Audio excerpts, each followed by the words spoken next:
Bed making unoccupied bed. First, wash hand for infection control. Assuming that I already washed my hand, now I'm going to put gloves. It is to prevent the transfer of microorganisms.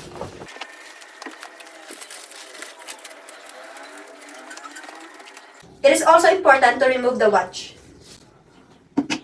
Gather linens to be used and arrange according to use, to be systematic and save time and effort. Raise the bed to a comfortable working position to avoid muscle strain and injury to the healthcare provider. So assuming that I already done the procedure.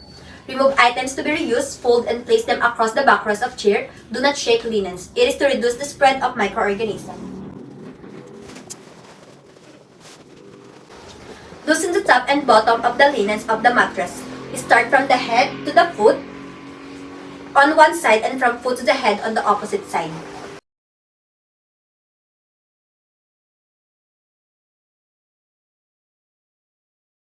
Fold soiled linens toward the middle of the bed and place in the hamper.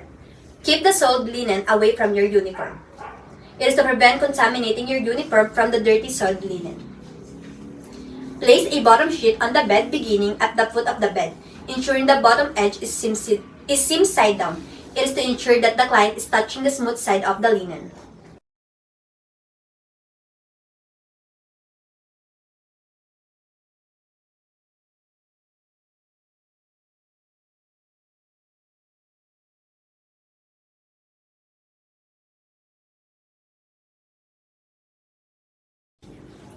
Moving to the head of the bed on the same side, fold the sheet under the mattress and miter the corner. Tuck hanging edge of the sheet. Mitering corner firmly will anchor the sheet on the mattress.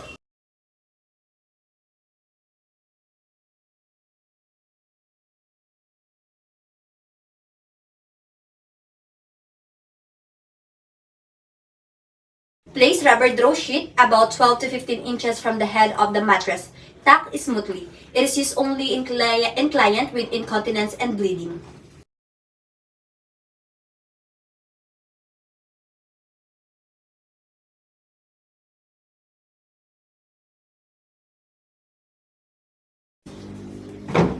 Cover rubber sheet with cotton draw sheet. It should be about 2 to 3 inches higher than the rubber sheet. Tuck smoothly and lightly. It is to avoid skin irritation from the rubber sheet.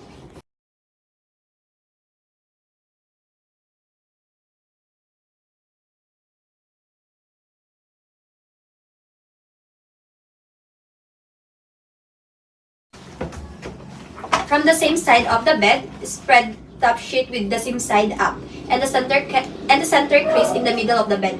Tuck at the bottom in the miter the corner to ensure that the smooth side of the sheet is in contact with the client's skin. Walk around the other side of the bed and make the second side in the same manner as above. Do not shake the linen. Same as above. So, since the bed is close to the wall, let's assume that you already done the procedure. Fold the top sheet over 6 inches at the head of the bed and fan fold. Fan folding sheet is out of the client's way when the clients mount the bed, yet this is easily pulled out.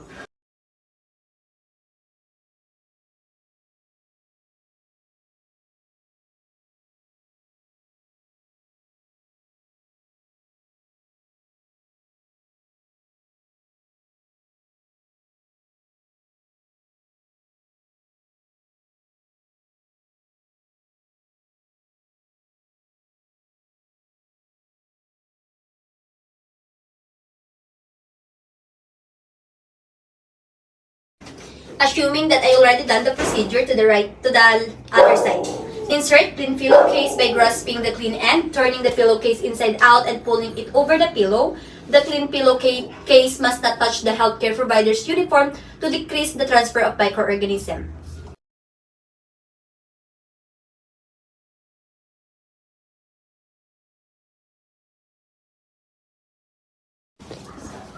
Place pillow on the head of the bed with the open end of pillowcase facing away from the door.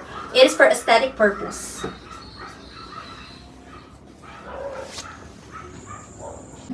Batting a client in bed. Introduce self and verify client's identity to be sure that you are administering the procedure to the right person. Good day, ma'am. I'm Hardy Torres from Batangas State University and your student nurse for today. For the verification first, may I know your name? I'm Shannon. How would you like me to call you? Shannon. Explain procedure to the client to lessen anxiety and apprehension and obtain client's cooperation. Ma'am, this bed patting procedure helps to maintain skin integrity, remove dirt and microbes that present on your skin surface. Gather appropriate equipment to promote efficiency of the health procedure. So the equipment that I will be used in this procedure are the wash basin, bath blanket, 2 bath towels, washcloth, patient's gown, additional bed linen and towels if required, clean gloves, soap and soap dish, personal hygiene supplies like lotion, powder and deodorant, bedpan or urinal. Perform hand hygiene and observe other appropriate infection prevention procedure for infection control. Let me just put my gloves here. Provide for the client privacy by drawing the curtains around the bed or closing the door of the room to show respect to the client. So ma'am, this room is free from any distraction. The doors, window, and the curtains are already closed for your privacy. Prepare the client and the environment. Invite a family member or significant other to participate if desired or requested by client. Ma'am, do you want to invite a family member to participate? Okay.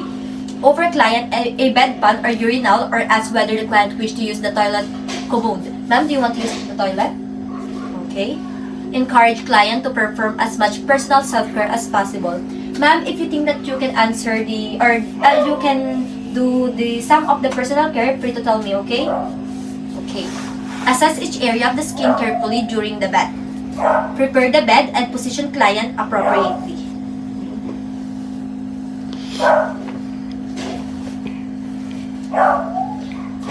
Position the bed at a comfortable working height. Lower the side rail closest to you. Ma'am, can you move a little bit here?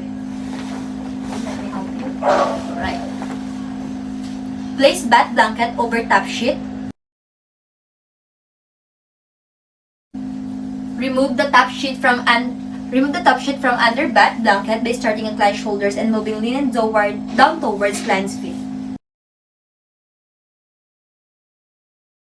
Place gown in the linen hamper. Remove the client's gown while keeping the client covered with the bath blanket. And place it in the linen hamper. Made a bath mitt with a washcloth. So I already made a bath mitt. Wash the face. First, place towel under client's head.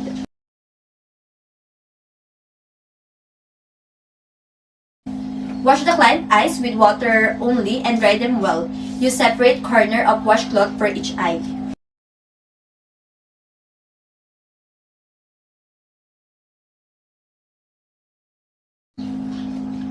Ask whether client wants soap to be used on the face. Ma'am, do you want me to use soap to wash your face? Okay. Wash, rinse, and dry the client face, ears, and neck. Okay, start from the forehead, down to the cheeks and chin,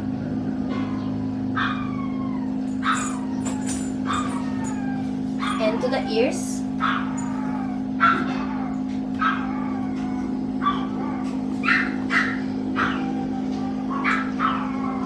and through the neck.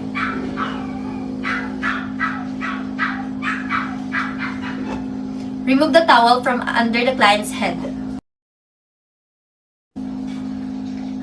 But first, let me dry the face of the client. Wash the arms and hand. Place a towel lengthwise under the arm away from self. Wash, rinse, and dry arm by elevating the client's arm away from self. Use long firm stroke from wrist to shoulder, including the axillary area. Can you raise your head? Since the bed is close to the wall, let's assume that I already went to the other sides and done the procedure. Now, apply deodorant or powder if desired. Ma'am, do you want me to apply deodorant or powder to your axillary area? Wash the chest and abdomen. Place bath towel lengthwise over client chest. Folded the bath blanket down to client's pubic area.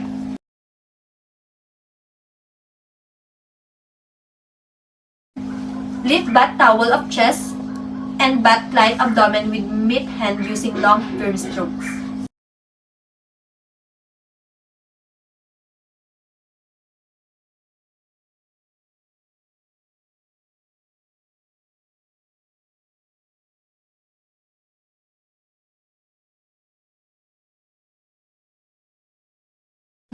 Now replace the bath blanket when the areas were dry.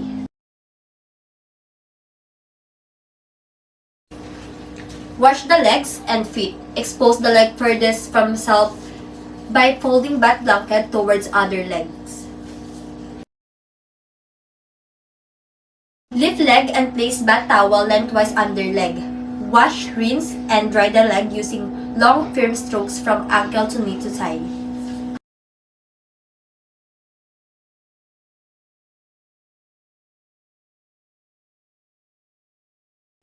Reverse covering and refit for other leg. I already done the procedure. Wash the feet by placing them in a basin of water. So assuming that there is a basin of water, dry each foot, paying particular attention to the spaces between the toes.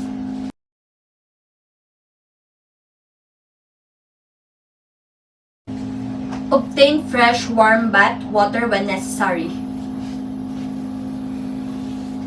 Wash the back and then the perineum. Assist client to a prone or side-lying position facing away from nurse. Place bath towel alongside the back and buttocks while keeping client covered with the bath blanket as much as possible. Ma'am, what do you prefer, prone or side-lying? Side-lying po. Ma'am, let me help you.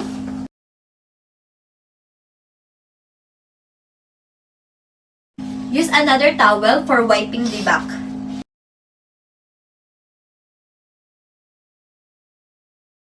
Wash and dry client's back, moving from shoulder to buttocks and upper thighs, paying attention to the gluteal folds. I already done this procedure. Remove and discard gloves if you use. Assist the client to supine position and determine whether the client could wash the perineal area independently. If the client could not do so, drape the client and wash the area.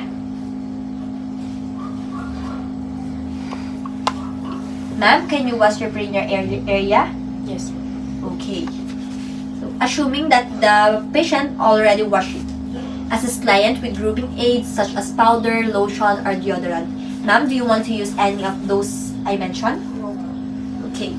Help client put on a clean gown or pajamas. Ma'am, let me help you. Assist client to care for hair, mouth, and nails. Ma'am, do you want me to help you to care your hair, mouth, and nails? No. Okay. For a tub or shower, prepare client and tub.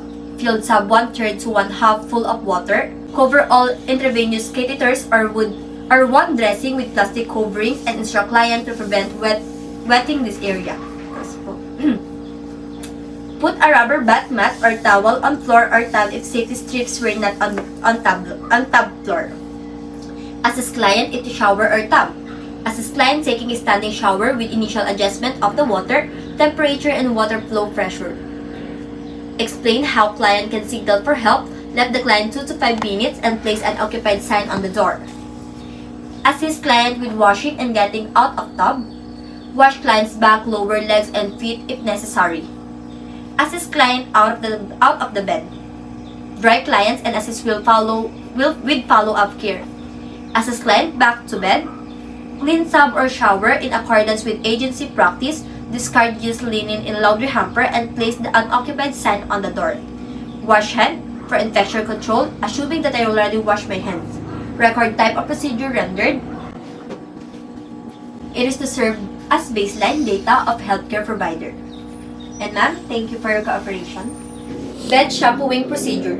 Check doctor's order for hair shampooing. Some institution need doctor's order for a procedure to be done. So upon reading your chart, according from your doctor that this procedure is allowed for you. Assess the patient condition as to manifestation of fatigue, level of consciousness, and hygiene needs. It is to determine if patient could tolerate the procedure. Ma'am, how do you feel right now? I'm okay. Okay. Determine the need for assistance. It is to ensure fast and easy procedure. Gather all the equipment needed to promote efficiency of the health procedure.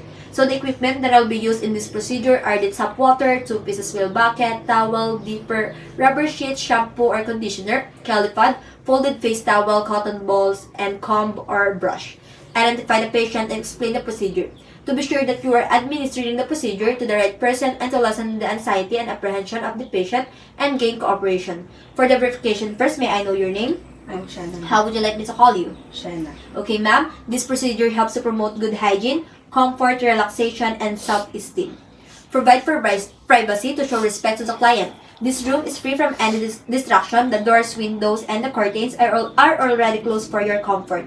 Raise the bed to proper working high level. This prevents muscle strain to the health worker. So, assuming that I already do this, okay. Shampoo hair as follows. Fan fold the top linen to the feet and position a bath blanket over the patient to provide warmth to the patient.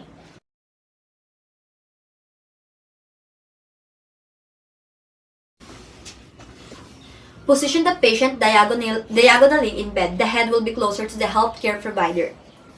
Place cotton balls on each earfold to prevent water from getting into the ears.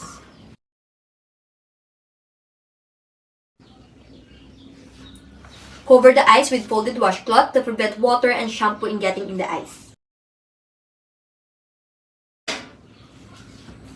Place the rubber sheet or plastic square under the patient's heads to protect the bed.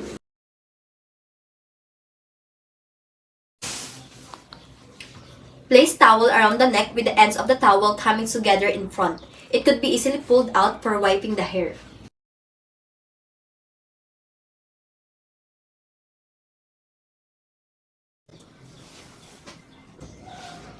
Place a calipad under the patient's head extending to the receptacle for water. The water will fall by gravity in the receptacle. So assuming that this is a calipad.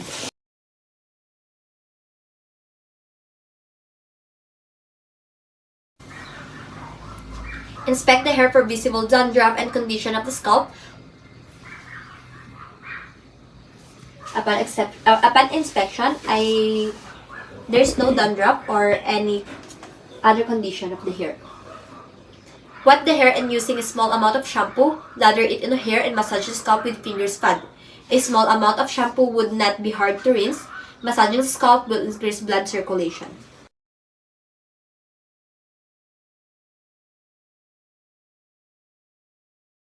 Lather the shampoo on the patient hair, and massage the scalp using the finger.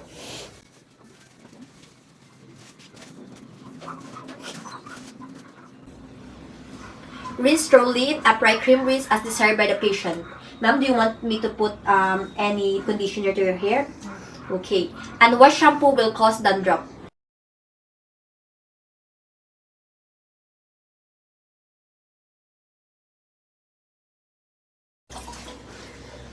If hair is so dirty, you could repeat step H and K. Cream rinse easily remove shampoo. Rinse thoroughly. Remove the calipad to facilitate drying of hair.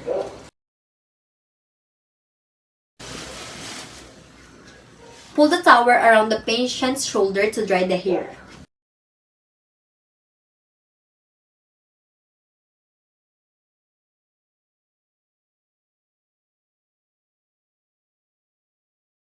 Dry hair makes patient comfortable, adds to her well-being. It also increases blood supply to the scalp.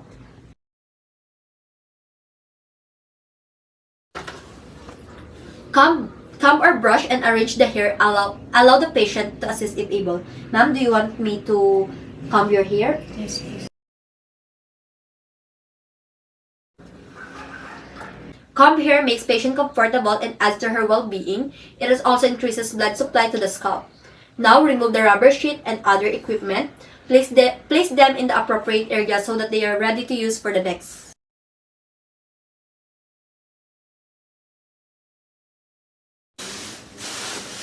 Replace the bath blanket with top bed linen. to keep patient comfortable.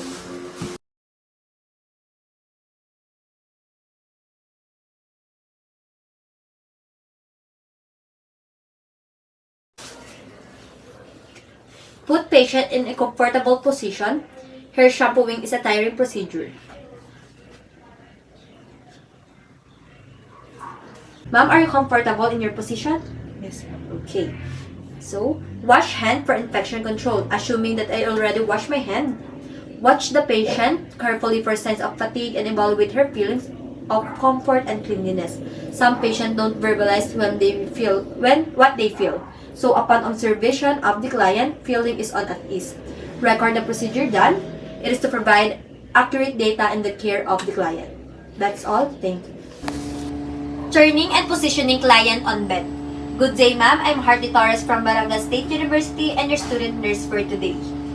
Assessment. Assess client's physical abilities, level of comfort, and ability to follow instructions.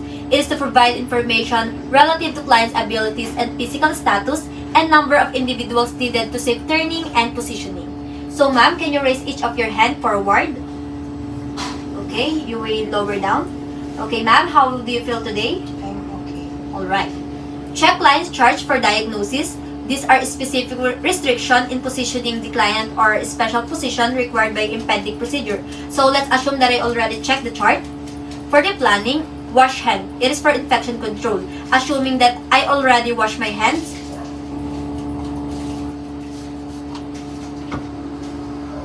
Organize and check the device for its function. It is to avoid accidents while transferring client.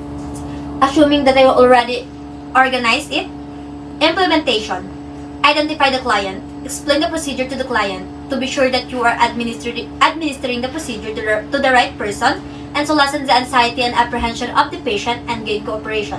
Before anything else, ma'am, may I know your name? I'm Shanadi. How would you like us to call you? Shanadi. Okay, ma'am, this bed positioning help to maintain alignment, provide comfort, and also to relieve pressure on the area of the body. Raise bed to high position. It is to prevent back and muscle strain in performing tasks.